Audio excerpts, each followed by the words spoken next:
সমুদ্র পাড়ে চলছে ইফতারের প্রস্তুতি। রমজানে সারাদিন সৈকতে নিস্তব্ধ পরিবেশ থাকলেও সন্ধ্যা নামার আগেই দেখা যায় এমন চিত্র।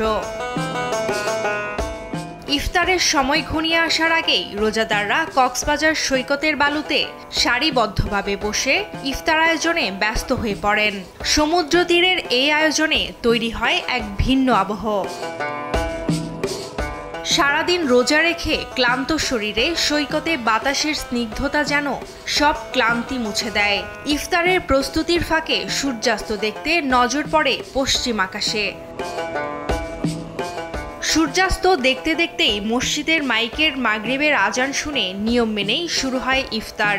বিভিন্ন ধরনের খাবারের সমাহারের সাথে কোলাহল মুক্ত পরিবেশে ইফতারের আয়োজনে যেন অন্যরকম অনুভূতি।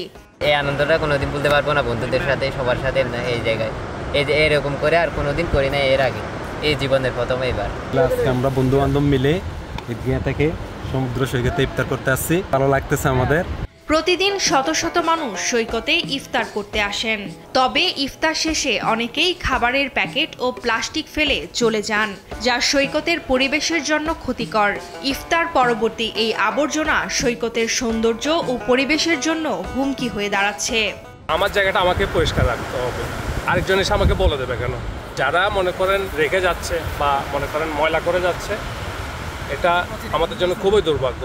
স্থানীয় প্রশাসন জানিয়েছে সৈকতের পরিবেশ পরিষ্কার রাখতে সচেতনতা কার্যক্রম চালানো হবে। নিউজ ডেস্ক, দেশ টিভি।